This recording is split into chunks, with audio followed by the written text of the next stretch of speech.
The old piano stood in the corner of the Sunset Hills Retirement Community's main hall, gathering dust. Its wooden surface caught the afternoon light streaming through tall windows, making it look almost like it was glowing. No one had played it since it was donated 3 months ago. The residents would sometimes look at it as they walked by, but no one dared to touch the keys. Mei Chen watched her grandmother Li staring at the piano from her usual spot by the window. Li's hands rested in her lap, fingers slightly curved as if remembering the shape they once held over piano keys. Mei recognized that look. It was the same one her grandmother had worn when teaching her to play as a child. "What are you thinking about, Grandma?" he asked, pulling her chair closer. Li smiled, her eyes still fixed on the piano. "Just old memories," she said. "That piano reminds me of the one we had in our home. The one your grandfather bought for me when we were first married." Mei nodded, remembering the upright piano that had stood in her grandparents' living room throughout her childhood. Every Sunday afternoon, she would go to their house for lessons. Her grandmother's hands, stronger then, would guide hers across the keys. "Do you still play?" Li asked, turning to look at Mei. Mei looked down at her own hands. "Not really. Not since high school." In truth, Mei hadn't touched a piano in almost 2 years. Her last performance had been at a school recital during her senior year. She had practiced for weeks, determined to play perfectly, but when the moment came, when she sat on the bench facing a room full of people, something inside her froze. Her fingers turned stiff and clumsy. Notes she had played flawlessly 100 times suddenly seemed foreign. She stumbled through the piece, each mistake making her more nervous until she finally rushed through the ending, cheeks burning with shame. After that, she had closed the piano lid at home and never opened it again. When she left for college, she chose to study biology, something as far from music as she could get. "Such a shame," Li said, her voice soft. "You had such a gift." Mei shrugged, trying to look like it didn't matter. "I wasn't that good." "Nonsense," Li said firmly. "You just needed more confidence. Music isn't about being perfect.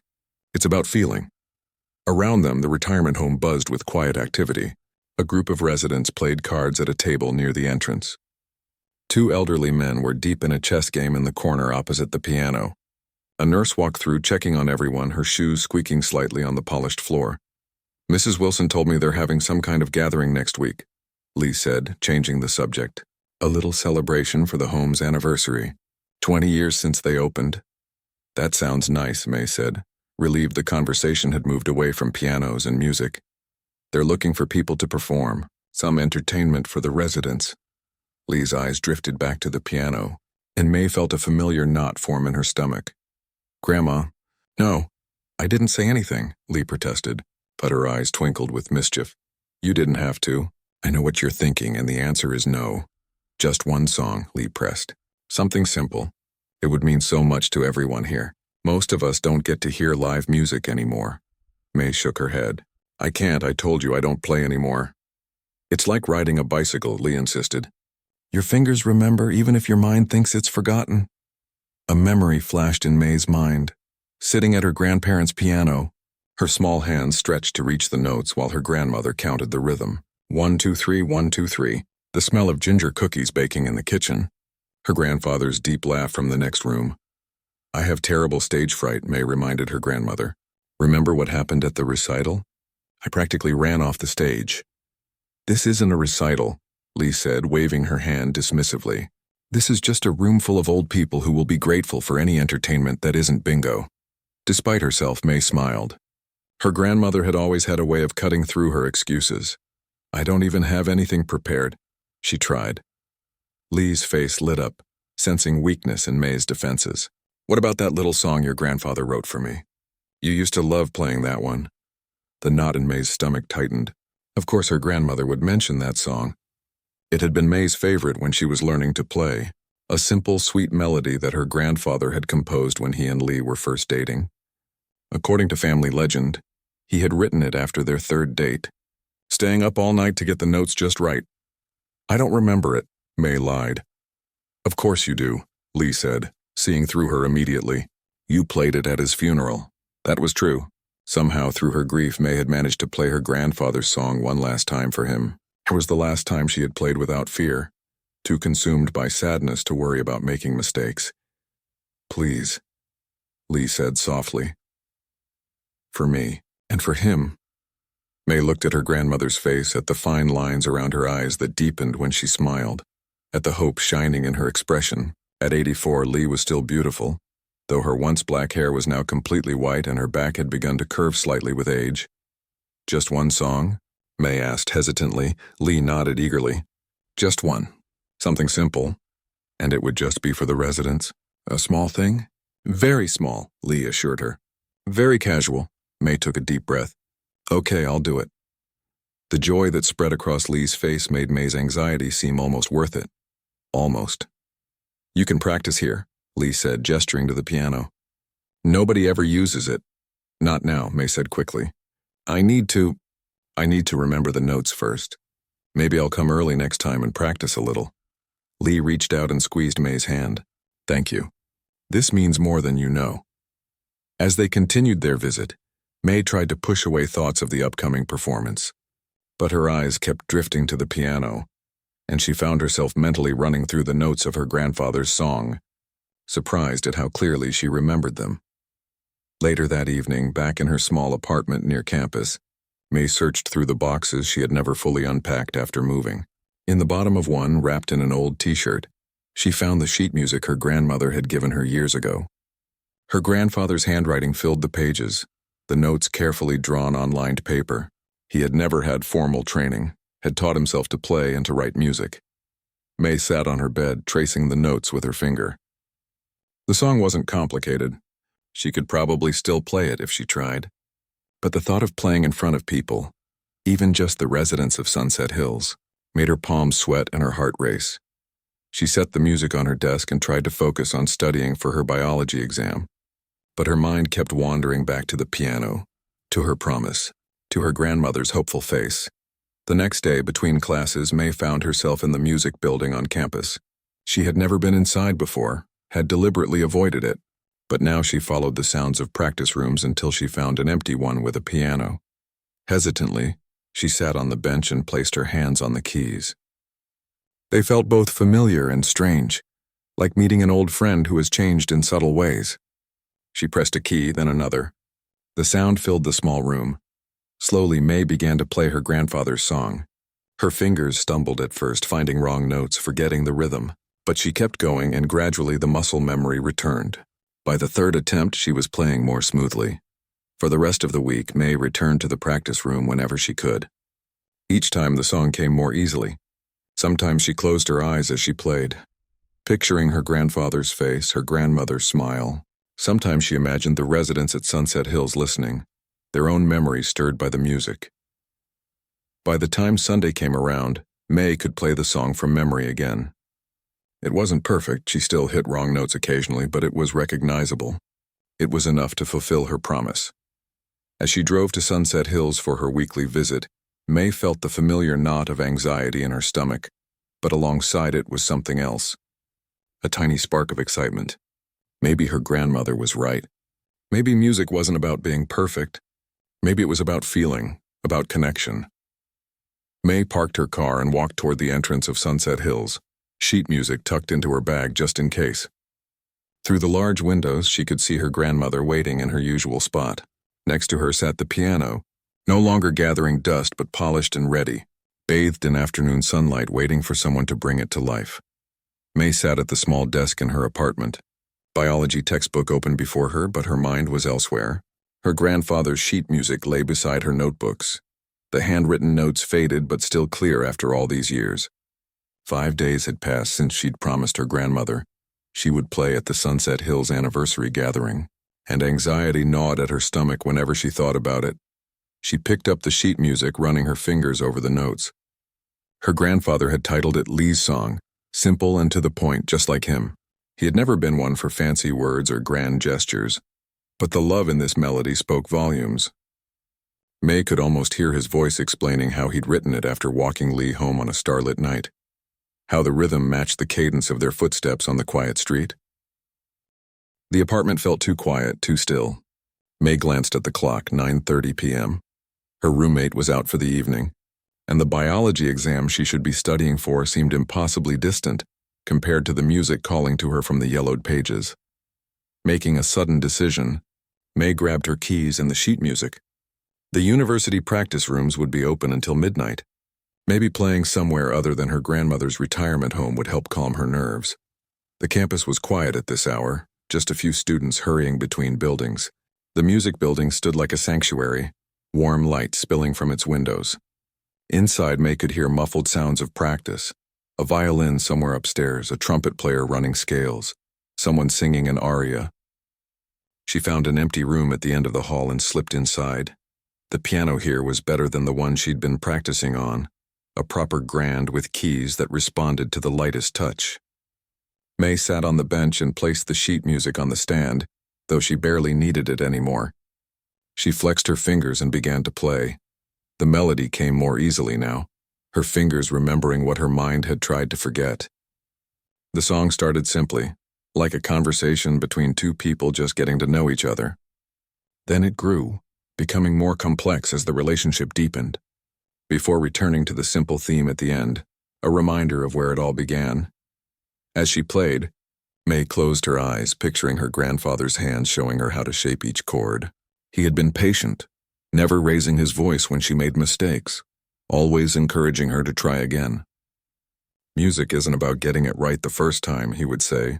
It's about telling a story with sound. What story was she telling now? A love story, yes, the one between her grandparents that had begun on a spring evening in 1960 and continued until her grandfather's death 5 years ago. But also her own story with this piano, with music itself, a relationship that had once brought her joy, then pain, and now… What? She wasn't sure yet. The door to the practice room opened, startling May into hitting a wrong note. A young man with glasses and tousled hair stood in the doorway. "Sorry," he said quickly. "I didn't mean to interrupt. I was just walking by and heard. That's a beautiful song." May felt her cheeks grow warm. "Thanks, I was just practicing," he nodded. "It sounded great. I've never heard it before. What is it?" "Just something my grandfather wrote," May said, suddenly shy about the personal nature of the piece. "Nothing famous." "Well, it should be," the young man said. "Seriously, it's lovely. Sorry again for interrupting." He stepped back and closed the door. May sat for a moment feeling strangely validated. Someone who had never heard the song before, who knew nothing about its history or meaning, had still been moved by it. Maybe there was something universal in the melody that could speak to others the way it spoke to her. She played for another hour, losing track of time as she worked through the piece over and over. Each time she found new nuances, different ways to emphasize certain notes or phrases. By the time she packed up to leave, her fingers were tired, but her mind was clearer than it had been in days.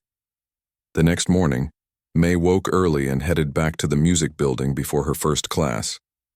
She wasn't sure what had changed overnight, but something had shifted inside her.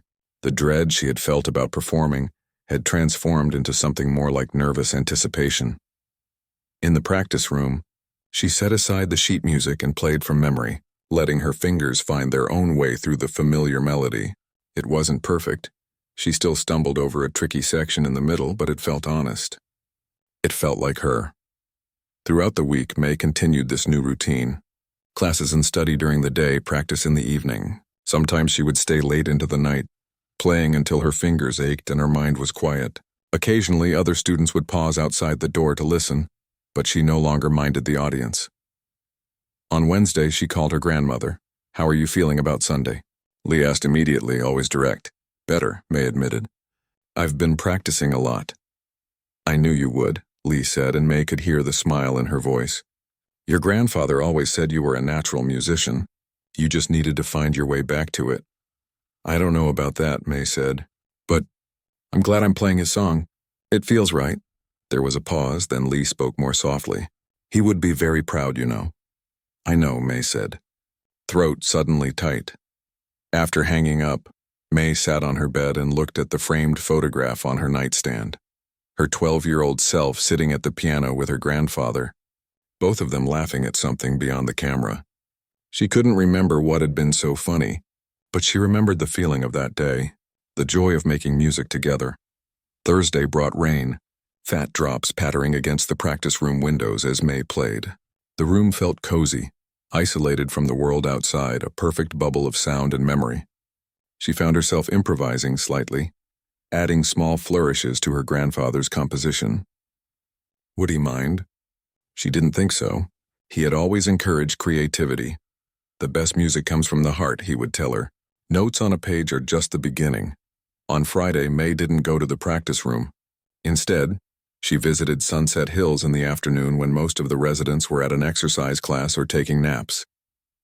The main hall was nearly empty, just a staff member dusting bookshelves in the corner. The piano waited, recently polished, its dark surface reflecting the overhead lights. May approached it cautiously, as if it might startle like a wild animal. This was where she would play on Sunday. This was where people would watch and listen. She sat on the bench, adjusting its height, testing the feel of the keys. The piano was older than the ones at school, with a mellower tone. The middle C stuck slightly when pressed. She made a mental note to avoid striking it too softly during her performance. Performance. The word still made her stomach clench, but not as badly as before. She had been performing for herself all week, after all. Sunday would just mean more people in the room. May played through the song once quietly, getting a feel for this particular instrument. The acoustics in the room were different too, more open, less controlled than the practice rooms. Her notes seemed to hang in the air longer. As she finished, the staff member who had been dusting looked over. "That was really nice," she said. "Are you playing for the anniversary on Sunday?" May nodded. "The residents will love it," the woman said. "We don't get much live music around here. Just recordings, mostly." "It's just one song," May said. "Nothing special." The woman shook her head. "Trust me, it will be special to them. Music brings back memories, you know? Especially for the older folks. I've seen residents who barely speak anymore start singing along to songs from their youth." This perspective hadn't occurred to May. She had been thinking of the performance in terms of her own anxiety, her own journey back to music. But of course, for the residents, it would be about their memories, their connections to the past. Saturday arrived, May's last chance to practice before the real thing. She spent the morning at the university piano, playing the song so many times that her roommate complained she was humming it in her sleep. In the afternoon, she visited her grandmother again. "Are you nervous?" Lee asked as they sat together in her small room, a photo album open between them. "A little," May admitted. "But not like before." Lee nodded, understanding. "What changed?" May thought about it. "I remembered why I loved playing in the first place. It wasn't about being perfect. It was about connecting with something larger than myself." She paused, looking at a photo of her grandfather at his piano. "And I guess I wanted to connect with him again, too." "Music does that," Lee said softly. "Bridges time and space. When you play tomorrow, he'll be listening." That night, May dreamed of her grandfather. He was sitting beside her at a piano she didn't recognize, showing her a new variation on his song. "The middle section needs more heart," he told her. "Play it like you're telling a secret to someone you trust." She woke with the sun, the dream still vivid, his advice echoing in her mind. It was Sunday, the day of the performance. As May got dressed, choosing a simple blue dress her grandmother had always liked, she realized something surprising. She was looking forward to playing today. The forgotten melody wasn't forgotten anymore. It lived in her fingers, in her mind, in her heart, and soon it would live in the memories of everyone who heard it at Sunset Hills. Sunday morning dawned bright and clear. May woke early, her fingers twitching slightly as they played her grandfather's melody in her sleep. She made herself a cup of tea and sat by her apartment window, watching the city slowly come to life. Birds chirped in the trees outside, a jogger passed by on the sidewalk below, and somewhere in the distance a church bell rang. Today was the day. In just a few hours she would play her grandfather's song at Sunset Hills. Her stomach fluttered at the thought, but it wasn't the paralyzing fear she had expected. Instead, it felt more like anticipation, like standing at the edge of a swimming pool on a hot day, knowing the initial shock of cold water would soon give way to relief. She dressed carefully, choosing a pale yellow dress that had been her grandmother's favorite when she was younger. "It makes you look like sunshine," Lee had told her once. May hoped it would bring some brightness to the retirement home today. As she drove to Sunset Hills, May ran through the song in her mind one last time. She knew it by heart now. Every note and pause, every crescendo and diminuendo. She had practiced it so many times this week that it felt like part of her, like breathing or blinking. The parking lot at Sunset Hills was surprisingly full for a Sunday afternoon. May had to park farther away than usual, near the edge of the property where visitors rarely ventured. As she walked toward the entrance, she noticed unfamiliar cars, nicer ones than the staff usually drove, and more of them than family members typically brought on visiting days. Inside, the lobby was busier than she had ever seen it. A middle-aged woman with a clipboard directed people down the hallway toward the main common room. "Anniversary celebration straight ahead," she said to each newcomer. "Seating is first come, first served." May felt a twinge of unease. How many people were expected for this small gathering her grandmother had mentioned? She had pictured maybe 20 or 30 residents, most of them dozing in their chairs. This looked like something else entirely. She found her grandmother in her room, already dressed in her best outfit, a teal blue dress with a brooch shaped like a butterfly. Lee's white hair was neatly combed, and she had even put on a touch of lipstick. "You look nice," May said, kissing her grandmother's cheek. "So do you," Lee replied, touching the yellow fabric of May's dress. "I've always loved this color on you." "There are a lot of people here today," May said, unable to keep the worry from her voice. Lee nodded, looking slightly guilty. "Yes, well, it seems the anniversary celebration has become a bit bigger than originally planned." "How much bigger?" May asked. Before Lee could answer, a staff member appeared in the doorway. "Mrs. Chen?" "Oh good, you're ready. And this must be your granddaughter, our pianist for today. We're so excited to have you perform, dear. Everyone's been talking about it all week." May's heart skipped a beat. "Everyone?" "Oh yes," the woman continued cheerfully, oblivious to May's growing panic. "When we heard a real pianist was coming to play, we sent out invitations to families in the community. And then when Mrs. Wilson mentioned it was an original composition, well, the local paper even sent someone to cover it for their community section." "Isn't that wonderful?" May turned to her grandmother, eyes wide with betrayal. Lee at least had the grace to look apologetic. "I may have mentioned to Mrs. Wilson that my husband composed music," she said softly. "I didn't realize she would tell everyone." The staff member checked her watch. "We should head to the common room now. The director wants to make some remarks before the performances begin." "Performances? Plural?" May asked weakly. "Just a few," the woman assured her. "The church choir is singing 2 songs, Mr. Abernathy is reciting a poem he wrote for the occasion, and then you'll play." "We're saving the best for last." May felt lightheaded. This was not what she had agreed to. This was not at all what she had prepared for. She had been ready to play for a small group of elderly residents, not for whatever this had become. Lee seemed to sense her distress. She took May's hand and squeezed it gently.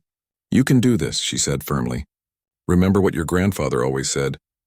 Music is meant to be shared," May finished automatically.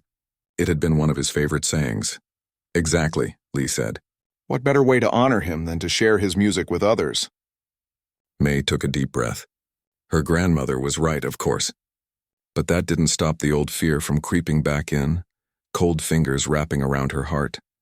They followed the staff member down the hallway toward the common room. Even before they reached it, May could hear the buzz of many voices. The sound of chairs being arranged, someone testing a microphone with quiet taps. "We have a special seat reserved for you in the front row," the woman told Lee. "And May, you'll be sitting over there by the piano until it's your turn to play." May nodded mutely, her eyes scanning the room. Her worst fears were confirmed. The common room, normally spacious, was packed with people. Every chair was filled, and more people stood along the walls. She recognized some of the residents and staff, but most of the faces were unfamiliar. Family members, she guessed, and people from the community. Near the piano, a woman with a camera hung around her neck was talking to a man taking notes on a small pad of paper. The local newspaper, just as the staff member had said. Lee squeezed her hand one last time before being led to her seat. May made her way to the chair by the piano, feeling as if she were moving through a dream or a nightmare. She sat down, hands folded tightly in her lap to keep them from shaking. The director of Sunset Hills, a tall man with silver hair and a booming voice, stepped up to the microphone. "Ladies and gentlemen, thank you all for coming to celebrate our 20th anniversary." May barely heard his words. Her attention was fixed on the piano beside her, its polished surface reflecting the overhead lights. It looked bigger than she remembered, more imposing. The keys seemed to stare at her, challenging her. The church choir sang. Their voices blended in sweet harmony, filling the room with familiar hymns. Mr. Abernathy recited his poem, something about time and friendship and the changing seasons. Applause followed each performance, echoing off the walls of the crowded room. And then it was her turn. "Our final performance today is particularly special," the director said. "Many of you knew our beloved resident Henry Chen, who passed away 5 years ago. What some of you may not know is that Henry was a composer. Today, his granddaughter May will play one of his original compositions on our piano. This piece has never been performed publicly before, so we are truly honored to be the first audience to hear it." More applause, and many heads turned to look at May. She saw her grandmother beaming from the front row, pride radiating from her like warmth from the sun. May stood on legs that felt like water and walked the short distance to the piano bench. She sat down, adjusting her position, buying a few seconds to gather her courage. The room fell silent, all eyes on her. She placed her hands on the keys and found them cold beneath her fingers. She closed her eyes, trying to find the calm center she had discovered during her practice sessions this week. But it wasn't there. All she could feel was the weight of expectations, the pressure of performance. May opened her eyes and looked out at the sea of faces watching her. Old faces, young faces, all waiting for her to begin. In the front row, her grandmother nodded encouragingly, and then beyond Lee, something caught May's eye. A flyer on the wall, advertising today's event. "Sunset Hills 20th Anniversary Celebration," it read. And below that, featuring original music composed by Henry Chen, her grandfather's name in print. His music about to be heard by all these people. A rush of emotion swept through May. Pride, love, grief, determination. He had written this song for Lee, had played it for her countless times over the years. But he had also taught it to May, had trusted her to carry it forward. She couldn't let fear steal this moment. May took a deep breath, positioned her fingers on the keys, and began to play. The first notes were tentative, slightly uneven. She could feel her heart pounding, threatening to throw off her rhythm. But she kept going, focusing on the melody, on the story it told. As the familiar music filled the room, something strange happened. May's nervousness didn't disappear completely, but it receded like a wave pulling back from shore. In its place came a sense of connection. To the piano, to her grandfather's memory, to the music itself. She played the middle section with more confidence, letting the melody swell and build as her grandfather had intended. Her fingers found the keys without hesitation now, muscle memory taking over where conscious thought faltered. Halfway through the song, May dared to glance up at the audience. To her surprise, she saw not judgment or criticism on their faces, but something else entirely. Rapt attention, misty eyes, gentle smiles. An elderly man in the second row was nodding in time with the music, his eyes closed. A young woman near the back was wiping away a tear. And there in the front row sat Lee, her grandmother, watching with such love that May felt it like a physical force supporting her hands, guiding them across the keys. For the first time, May understood what her grandfather had meant when he said music was meant to be shared. This wasn't about her performance or her fears. It was about the music itself, the way it moved from composer to performer to listener in an unbroken chain, touching each heart along the way. As May played the final notes, letting them fade slowly into silence, she felt something shift inside her, a burden lifting, a door opening. She had done it. She had played her grandfather's song, not just for her grandmother, but for a room full of strangers who weren't strangers anymore, but fellow travelers on this musical journey. The silence that followed seemed to stretch for ages, a held breath, a moment suspended in time. And then the room erupted. The silence hung in the air for only a heartbeat before the first person began to hum. May's fingers had just lifted from the final notes of her grandfather's song when she heard it, a soft, wavering tone coming from somewhere in the middle of the room. She looked up, startled. An elderly man with a weathered face and thick glasses was humming along to a melody that had ended. But he wasn't humming randomly. He was continuing the song, adding a harmony line that May had never heard before, but that fit perfectly with her grandfather's composition. Before May could process what was happening, another voice joined in, an elderly woman near the back, her silver hair catching the light as she swayed gently to the music that now existed only in memory. She wasn't humming but singing actual words, words May had never heard in a language she didn't recognize. More voices followed, some humming, some singing in soft, age-roughened tones. It spread through the room like ripples in a pond, until nearly half the elderly residents were participating in this unexpected chorus. May sat frozen on the piano bench, her hand still poised above the keys, unsure what to do. She glanced at her grandmother for guidance and was shocked to see tears streaming down Lee's face. But Lee was smiling through her tears, nodding encouragingly. One of the staff members approached the microphone, looking as confused as May felt. "This is unexpected," she said, her voice cutting through the humming. "Perhaps someone could explain." An elderly woman with bright eyes and a cane stood up slowly. "That's Yoon's song," she said, her voice carrying clearly across the room. "I haven't heard it in over 60 years. "Yoon's song?" the staff member repeated. The elderly man who had started humming first spoke up. "Henry Chin. His Chinese name was Yoon. We called him Yoon back in the old country." He pointed a gnarled finger at May. "You play just like him." May felt as if the floor had dropped out from under her. These people knew her grandfather? They knew his song, but how? Lee stood up then, making her way slowly to May's side. She placed a hand on May's shoulder, steadying herself. "Perhaps I should explain," she said, looking out at the room full of surprised faces. "Many years ago, before we came to America, my husband composed this song for me. It became somewhat popular in our hometown." "Popular?" The elderly woman with the cane laughed. "It was played at every wedding for years. My own husband and I danced to it on our wedding day." Murmurs of agreement rippled through the room. More of the older residents were nodding now, recognition dawning on their faces. "I had no idea so many of you came from the same province," Lee said, looking around in wonder. "Sunset Hills has a reputation," one of the staff members explained.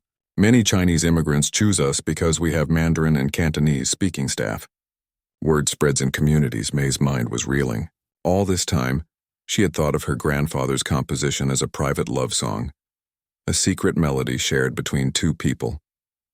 But it had been more. It had been part of other people's lives, other people's memories. A thought struck her. "The words," she said, looking at the residents who had been singing. "My grandfather's piece doesn't have lyrics. It's just piano." An old woman with a blue shawl smiled. "Your grandfather wrote the melody. The community added the words later. It became a folk song of sorts. Different families had their own versions. Would you teach me the words?" May asked tentatively. The room grew quiet again, but it was a different kind of silence, expectant, warm. The elderly man who had first recognized the song nodded solemnly. "Play it again," he said. "We will sing and you will learn." May turned back to the piano, her heart beating fast but no longer with fear. This time when her fingers touched the keys, they felt warm and responsive. She began to play her grandfather's melody again, but slower now, leaving space for the voices to join in. They did, one by one, then in groups. The lyrics were in Mandarin, telling a story of young love, of promises kept through hard times, of hope that endures like mountains standing against the wind. May didn't understand all the words, her own Mandarin being rusty from disuse, but she felt their meaning in the way the elders sang them, with reverence, with joy, with a touch of nostalgia. As she played, May watched her grandmother's face. Lai was singing too, her voice stronger than May had heard it in years. There was something youthful in her expression now, a spark that had been missing. She was remembering not just her husband, but her youth, her homeland, the community she had left behind. The song ended for a second time, but now instead of silence there was applause, genuine, enthusiastic applause that filled the room and lifted May's spirits higher than she could have imagined possible an hour ago. The director of Sunset Hills made his way to the front of the room, his face alight with excitement. "This is extraordinary," he said into the microphone. "In 20 years of running this facility, I've never witnessed anything like it. Mrs. Chen, would you mind telling us more about your husband's music?"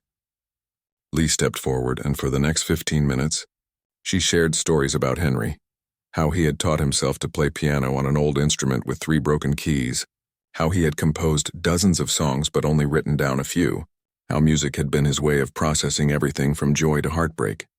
As she spoke, May noticed something changing in the room. The residents who had known her grandfather were sitting straighter, their eyes brighter. Some were whispering to each other, sharing their own memories. The visitors who had come for the anniversary celebration were leaning forward, captivated by this unexpected glimpse into a world they hadn't known existed. Music had done this. Her grandfather's simple song had transformed a routine celebration into something magical. When Lee finished speaking, the director turned to May. "Would you consider coming back to play for us again? Perhaps regularly? Many of our residents clearly connect with this music in a profound way."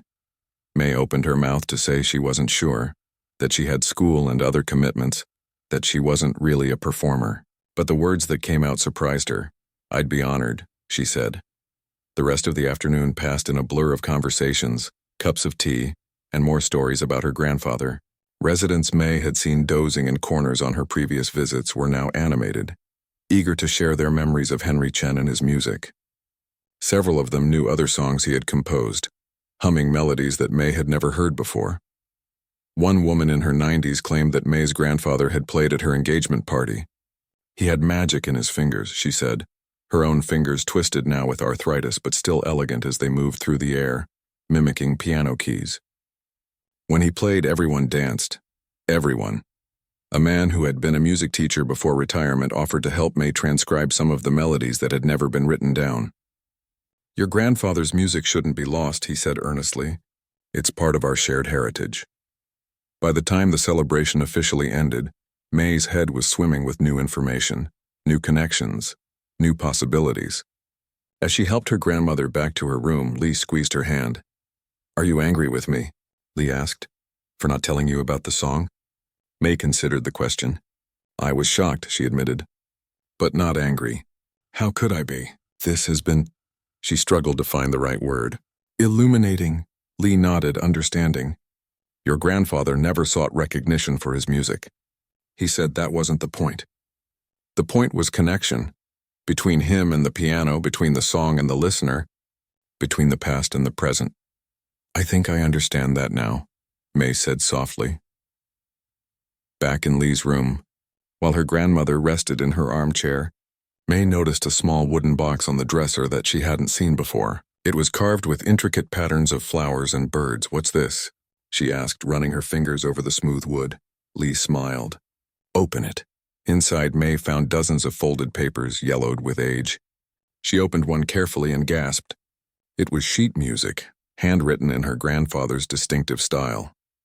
Another song, and another, and another. "He wrote them all for me," Lee said. "One for each year we were married. 52 songs in all." May looked up, tears pricking her eyes. "You kept them all this time?" Lee nodded. "I was waiting for the right moment, for someone who would understand their value. Not just as music, but as stories, as memories. Can I—" May swallowed hard. "Can I learn them? All of them?" "That's why I showed you," Lee said simply. "They're yours now. Play them, share them, keep them alive." As the late afternoon sun slanted through the window, painting the room in golden light, May sat beside her grandmother and began to look through the box of songs. Her grandfather's legacy, her grandmother's treasure, and now, somehow, her future. The simple song she had played today was just the beginning. There were 51 more waiting to be heard, 51 more stories to be told. And somewhere in the world, perhaps right here at Sunset Hills, there were people waiting to hear them. People for whom these melodies would awaken memories long dormant, connections long forgotten. Music, May realized, was never really simple. Even the simplest song could contain worlds. The final notes of Autumn Leaves faded away as May lifted her hands from the piano keys. 6 months had passed since that first performance of her grandfather's song at Sunset Hills. 6 months that had changed everything. She glanced around the common room, now so familiar it felt like a second home. Every Sunday afternoon for 26 weeks she had come here to play. What had begun as a reluctant promise to her grandmother had blossomed into something she now couldn't imagine living without. The residents applauded warmly, her regular audience of about 40 elderly people who never seemed to tire of hearing her play. Many of them had known her grandfather back in China, a connection that still amazed May whenever she thought about it. What were the odds that so many people from her grandparents' hometown would end up in the same retirement community halfway across the world? "That was lovely, dear," said Mrs. Wu, a tiny woman with sparkling eyes who always sat in the front row. "But when are you going to play Yun's songs again?" The American music is nice, but your grandfather's pieces speak to our hearts. May smiled. Actually, I've been working on something special for today. She turned to where her grandmother sat nearby. Grandma, would you like to make the announcement? Li Chen straightened in her chair, pride evident in her face. At 84, she seemed younger these days, more vibrant. The weekly music sessions had awakened something in her, just as they had in many of the residents. Today is a special day, Li said, her voice stronger than it had been in years. Exactly 6 months ago, my granddaughter played my husband's song here for the first time. What happened that day was unexpected but wonderful. Today we have another surprise. May reached into her bag and pulled out a slim book bound in dark blue cloth. The residents leaned forward curiously. This, May said, holding it up, is the first printed collection of Henry Chen's compositions. 20 of his songs transcribed and arranged for piano. A murmur of excitement rippled through the room. Mr. Huang, the former music teacher who had helped May with the transcriptions, beamed from his wheelchair. My grandfather wrote these songs over 50 years ago, May continued. They were meant to be shared, but until recently most of them existed only on paper in my grandmother's box. Thanks to all of you and your stories, we realized how much his music meant to so many people, so we decided to publish them properly. What May didn't mention was how difficult the process had been. The hours spent deciphering her grandfather's handwriting, the struggles with music publishing companies who couldn't understand the significance of these simple melodies, the decision to finally self-publish with her savings from 3 years of summer jobs. The retirement home will receive the first official copy, May said, handing the book to the director, who had come in for the occasion. And we've ordered copies for anyone who wants one. Will you play for us? Asked a voice from the back. From the book? May nodded and opened the book to the centerpiece, the song that had started it all. Li's song, the simple melody her grandfather had composed for her grandmother when they were young. But today, she would play it differently. I've learned all the verses now, she said, glancing at the elderly residents who had taught her the lyrics over these past months. And I've arranged it to include them. She began to play, the familiar notes flowing from her fingers with an ease that still surprised her sometimes. 6 months of regular practice had improved her technique dramatically. But more importantly, she had found something she had lost years ago, the joy of making music. As she reached the end of the introduction, May did something she had never done before at Sunset Hills. She began to sing. Her voice wasn't powerful or professionally trained, but it was clear and true. She sang in Mandarin, the words she had learned from the residents who had known this song in their youth. One by one, they joined in, just as they had that first day. But this time it wasn't spontaneous. They had practiced together, creating a real choir of elders. Their voices, though aged, blended in harmonies that spoke of shared history and common roots. The door to the common room opened as they sang, and more people entered quietly. We noticed but kept playing. This had been happening more and more lately. Word had spread about the Sunday afternoon music sessions, and visitors from outside Sunset Hills had begun to attend. Children and grandchildren of residents, staff members on their days off, people from the neighborhood. Today, though, there were unfamiliar faces among them. A woman with a professional camera, a man in a suit listening intently, 3 young people with notebooks. As the song ended, the room erupted in applause, louder than usual due to the increased audience. The director stepped forward. Before we continue, I'd like to introduce some special guests, he said, gesturing to the newcomers. We have representatives from the State Arts Council, the Regional Heritage Foundation, and the University Music Department. They've heard about our Sunday sessions and Mr. Chen's music, and they're here to discuss a special opportunity. May felt her grandmother's hand close around hers as the man in the suit approached the piano. Miss Chen, he said, addressing May. My name is David Tao from the Heritage Foundation. What's happening here is remarkable. You've uncovered a musical tradition that might otherwise have been lost. These songs represent an important cultural bridge between generations and between countries. He turned to address the room. We'd like to propose a formal recording project, documenting these songs and the stories behind them. Not just the music, but the oral histories of everyone here who remembers Mr. Chen and his compositions. With your permission, of course. The room went silent. May looked at her grandmother, uncertain how to respond. Lee had been protective of these songs, keeping them private for decades. Would she want them shared so publicly? To May's surprise, Lee stood up. "My husband used to say that music belongs to whoever needs to hear it," she said, her voice wavering slightly with emotion. "He would be honored." The woman with the camera stepped forward next. "I'm from the Cultural Center downtown," she explained. "We'd like to invite you to perform these songs at our annual festival next month. We could feature the music along with photographs and stories of your grandfather and the community he came from." It was happening so fast. 6 months ago, May had been terrified to play in front of a small group of elderly people. Now she was being asked to perform at a festival, to make recordings, to become the keeper of her grandfather's musical legacy. She felt overwhelmed, her heart racing with a mixture of excitement and anxiety. But when she looked around at the faces watching her grandmother, the residents who had known her grandfather, the newcomers drawn by the music, she saw something that steadied her. Trust. They believed she could do this. They believed her grandfather's music deserved to be heard. "I think," May said slowly, finding her voice, "that would be wonderful." What followed was unlike anything she could have imagined when she first sat down at the piano 6 months earlier. People crowded around, eager to share their memories of Henry Chen and his music. The university representatives talked about creating an archive, preserving not just the songs but the cultural context that gave them meaning. The Arts Council members discussed grants and community programs.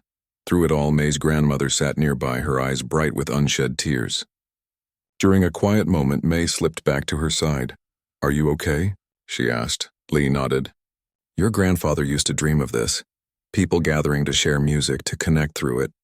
He never sought fame or recognition, but he believed music could build bridges between the world we left behind and the world we found here."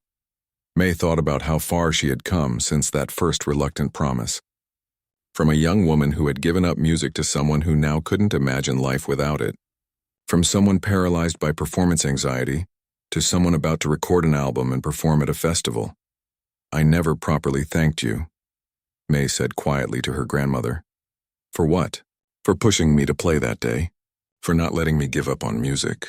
For keeping grandfather's songs safe all these years," Lee smiled. "That's what family does. We keep the important things safe for each other. Your grandfather kept these songs safe for me. I kept them safe for you. And now you'll keep them safe for others." As if to underscore her words, a group of children who had come with their parents approached the piano. "Can you play another song?" a small boy asked shyly. "My great-grandma says this music reminds her of home." May looked at the hopeful young faces, then at the elderly residents who had become like family, then at the book of her grandfather's compositions lying open on the piano. "Yes," she said, turning back to the keys. "I can play another song." As she began to play, she realized that this moment, this room full of people spanning 4 generations, all connected through music. This was what her grandfather had composed for. Not for applause or recognition, but for moments like this. Moments when a simple song could erupt into something much larger than itself. A bridge between past and present, between cultures and generations, between strangers who, through music, could become a community. The room erupted once more into song, voices young and old joining together, and in that moment, May knew that her grandfather's legacy was secure, not preserved in amber, but alive and growing, evolving with each new person who heard it, like ripples spreading outward from a single perfect note.